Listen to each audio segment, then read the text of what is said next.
Yeah, you obviously kind of started with back in 2011. You said that how you always wanted to be the biggest and best sports talker, but being that you're from Kansas City, Yeah. you had that job on local radio talking about your local teams. Did it ever feel like that was going to be satisfying enough for your career?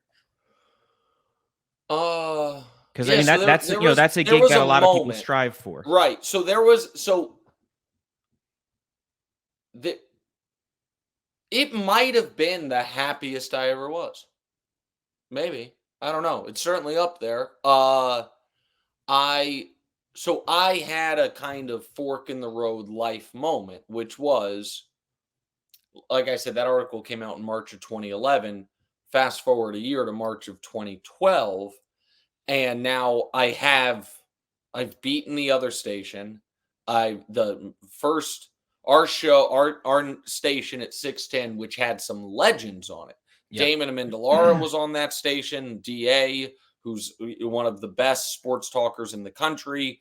Um, a guy that it used to be a great sports writer and a very good sports talker. I don't know what's happened to him.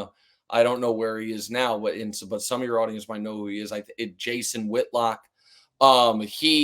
He was on that station. Danny Parkins was on that station, and I'm leaving other people out. Some great personalities were on that station. I was the first one to ever beat 810, and I had become kind of, at 27 years old, the guy in Kansas City. And that's my hometown. That city one day will have a street named after my father. My dad ran the firefighters union there for the better part of 40 years. I just renewed my vows there. The guy who's now the mayor was one of my dear friends from high school. My high school a year older than me. And the reason I mentioned renewed my vows there was because he did the ceremony. Like, I have real roots in Kansas City, and uh, I was like, okay, I can probably do this forever. You know what I mean? Like Yeah. um my wife and I, at the time fiance, we had gotten engaged, and we were looking at houses to buy.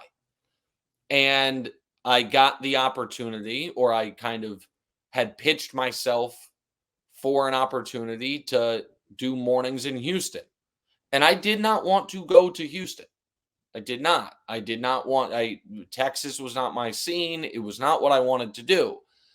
But I knew if I wanted to reach my ultimate career goal, couldn't get there from Kansas City. There had to be a major market step. And I made the choice of, I'm going to chase it. So, like, if I'm being totally vulnerable and honest, who knows if that was the right choice? I don't even know right now. Career wise, yes.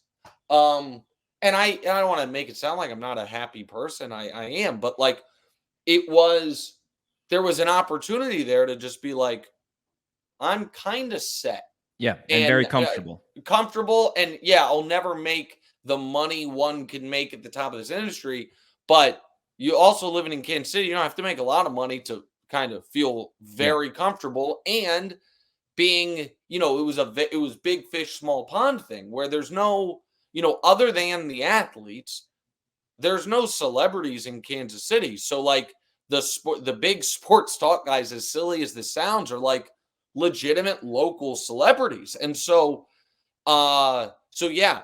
So I don't yeah, I certainly did consider it.